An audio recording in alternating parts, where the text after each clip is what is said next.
Ya, assalamualaikum warahmatullahi wabarakatuh. Waalaikumsalam warahmatullahi wabarakatuh. Terima kasih kepada kawan-kawan yang sudah menyempatkan waktu dalam acara diskusi kita pada hari ini terkait pembahasan DTKS, di mana kemarin hasil dari pertemuan dengan Dinas Sosial masih terdapat beberapa kendala yang ditemui, katakanlah untuk alur koordinasi, terus kemudian terkait data-data yang akan kita cari, dan kemudian untuk metodologi klaster atau beberapa kategori-kategori orang-orang yang dimasukkan dalam kategori yang membutuhkan, dan kemudian penempatan. Hari ini mendapatkan beberapa informasi terkait ada 25 desa dengan kemiskinan paling ekstrim di Bojonegoro. Tapi ini sebelumnya tadi ada pembahasan dari Bu Ike. Saya lupa namanya Bu Ike siapa, tapi nanti mungkin bisa diberikan informasi lebih lanjut sama teman-teman. Jadi kita menggunakan Sagis itu sebagai alat pencarian data terkait siapa-siapa saja yang akan nanti kita masukkan ke dalam data kita yang ada di Sagis. Nah, kemudian dari Dinas Sosial Bojonegoro sendiri menggunakan 6NG, jadi Sistem Informasi Kependudukan New Generation kalau tidak salah. Jadi teman-teman bisa langsung klik Google terus kemudian 6NG. Jadi itu datanya Dinas Sosial Bojonegoro dalam merekap dan juga untuk istilahnya mendata orang-orang yang mendapatkan bantuan-bantuan yang dari Kementerian Sosial dan Dinas Sosial. Nah, mungkin dari sini dulu, ada yang ingin ditanyakan atau mungkin ada yang teman-teman ingin memberikan pendapat terkait DTKS itu apa, dan mungkin jenis-jenis bansos itu apa, mungkin seperti itu atau gimana? Saya ngikut aja kali ini. Halo, saya izin masuk. Ya, Mbak, silakan. Okay. Kemarin saya sempat baca di grup bahwasanya ada beberapa data yang belum disinkronisasikan antara KPM, keluarga penerima manfaat, sama yang di Sadis serta yang di websitenya milik Kabupaten Bojonegoro. Nah, apakah nanti kita juga ruang lingkup kerja kita juga meliputi melakukan sinkronisasi data yang belum masuk ke Sadis sama yang websitenya Pemkap, tetapi dia secara langsung ditetapkan sebagai keluarga penerima manfaat? Oh iya, izin menjawab ya teman-teman. Jadi DTKS itu ada dua, yakni DTKS dan non-DTKS. Jadi DTKS itu kepanjangannya mohon maaf saya lupa, tapi DTKS itu data-data orang-orang yang istilahnya belum mampu, tapi mereka sudah didata oleh Dinas Sosial lebih awal. Dan non-DTKS itu orang-orang yang baru, istilahnya terkena dampak dari pandemi COVID, dan kemudian istilahnya mereka ekonominya menurun. Nah, ini orientasi kita ke non-DTKS lebih tepatnya. Dan kita juga cuma diwajibkan untuk mengisi Sagis itu saja. Tapi kalau untuk mensinkronisasi, katakanlah kemarin selama pembekalan saya belum mendengar, atau mungkin teman-teman yang lain ada informasi yang lebih jelas. Soalnya kemarin ketika pembekalan nggak ada informasi terkait kita harus bersinkronisasi dengan Dinas Sosial dan lain sebagainya. Mungkin itu. Oke, makasih. Oke, siap. Oh ya, ini mbaknya dari mana namanya? Oh iya, sorry. Kemarin ikut rapat atau ikut ke Bojonegoro apa tidak? Enggak, saya stay tune di WA group. Sebelumnya perkenalkan, nama saya Virga Wildan dari Kecamatan Kraho, Bojonegoro. Salam kenal. Ya, salam kenal mbaknya.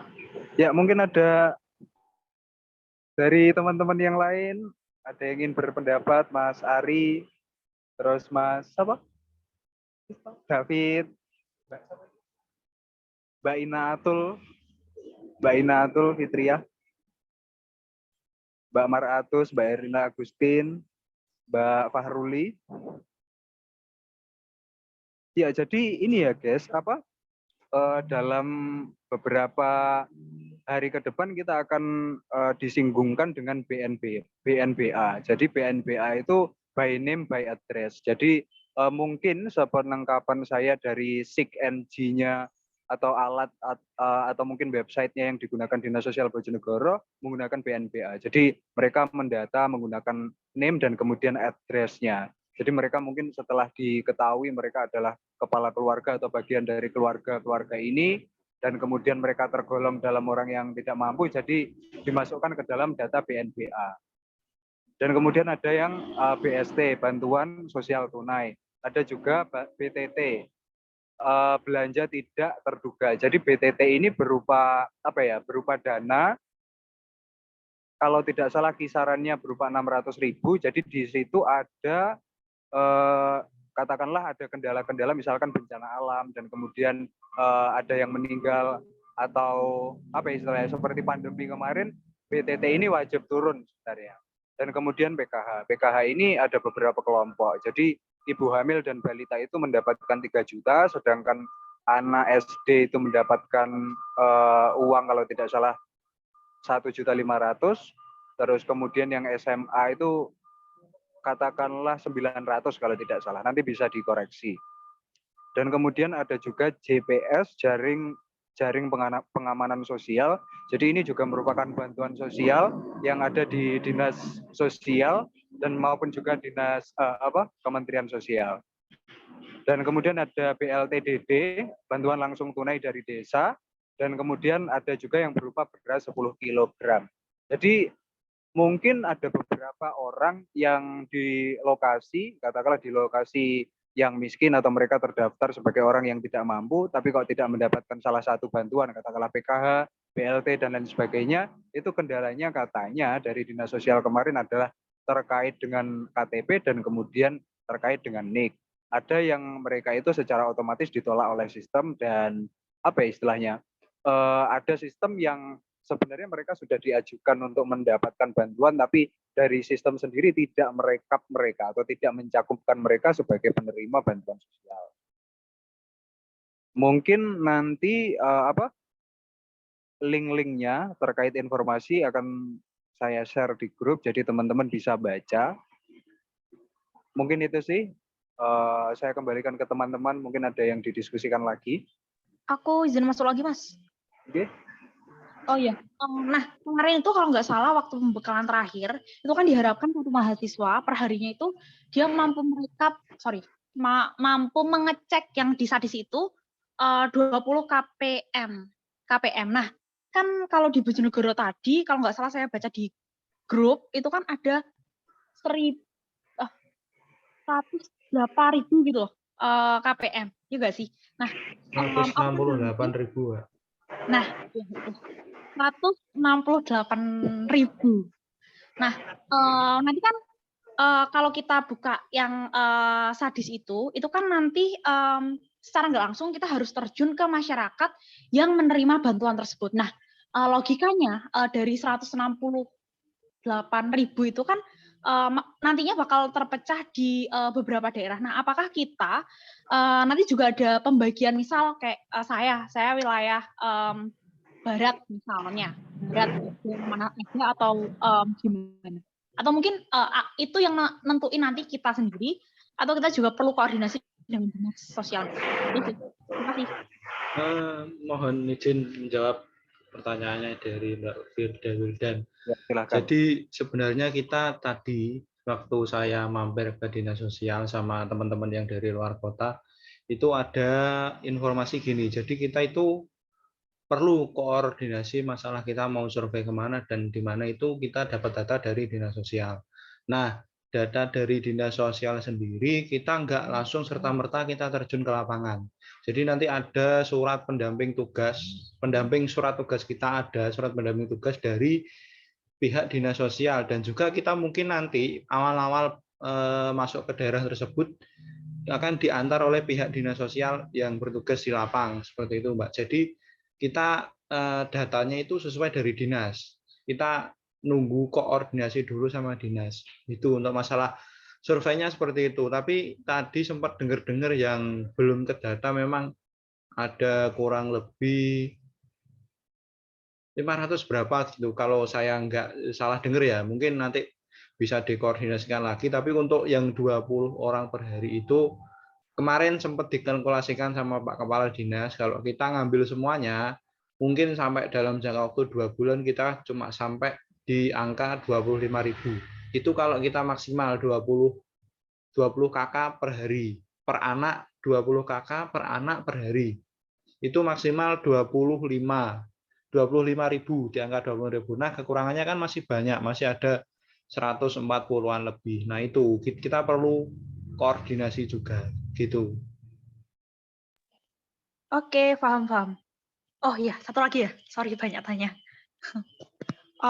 Kan kalau kita nanti selama 3 bulan kan ada yang itu loh, Rek, yang project by team itu loh. Nah, itu kan juga harus kita pikirkan sama-sama nggak sih? Nanti kita mau bawa kemana proyeknya itu, terus apakah rapat ini nanti juga akan membahas mengenai per minggu target kita apa sih? Terus kemudian minggu depan target kita apa sih? Jadinya nanti kita kerja itu juga ada mekanisme terstruktur dari kita sendiri gitu loh. Ya. Pasti, Mbak. Kalau masalah jadwal mungkin pasti ya teman-teman yang lain yang kemarin ada di dinas juga sempat berkoordinasi masalah ini. Tapi kalau menurut saya lebih enaknya kalau bahas ini ya, bahas schedule juga. Kita kan perlu schedule per minggu. Dari dinas sosial kan juga minta schedule kita selama 3 bulan itu kita mau ngapain aja, kan harus ada schedule-nya. Yang mungkin bisa disusun, mungkin di sini juga bisa, mungkin besok sebelum ke dinas, mungkin besok kumpul-kumpul offline di shelter juga bisa, mungkin tinggal kesepakatannya teman-teman lah bagaimana kalau masalah itu. Mungkin teman-teman yang lain bisa menambahi yang kemarin ikut ke dinas. Halo. Assalamualaikum. Karena saya pikir Bisa Mas, masuk Mas. ya, sebenarnya kemarin juga banyak bahas ya, pertama kan secara garis besar kita kan untuk pekan-pekan ini masih bahas DTKS, terus pekan selanjutnya delegasi istilahnya sinkronisasi data maupun verifikasi kan, terus nyoba aplikasi Sadis juga, tapi yang dikatakan Mas Nanda kan kalau di Dinsos pakainya apa? Nah, SysNG kan beda, tapi kita coba sinkronkan aja, mungkin dalam artian ada kesamaan atau coba kita komunikasikan dengan dinasnya.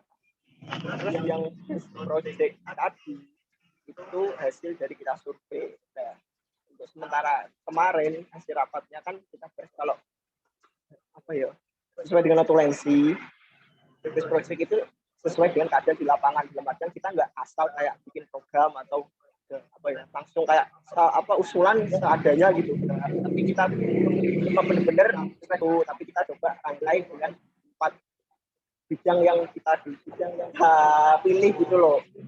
Kan kemarin contohkan kalau bansos ya, kita ambil contohnya di sosial, kita kembangkan ke sektor ekonomi kan. Terus sektor ekonomi bisa menjangkau ke fasilitas umumnya juga dengan kesejahteraan di masyarakatnya kan. Terus tidak lupa menjamin juga di fakir miskinnya kan bisa bantu kayak gitu sih.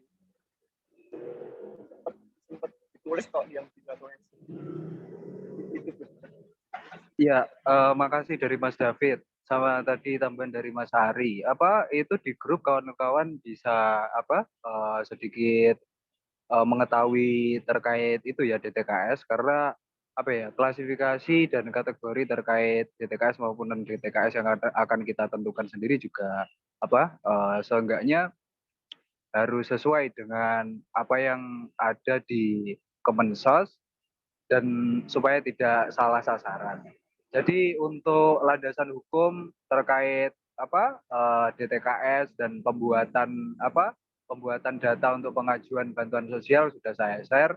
Nanti untuk selanjutnya saya share terkait istilahnya link-link yang kawan-kawan bisa jadikan sebagai referensi.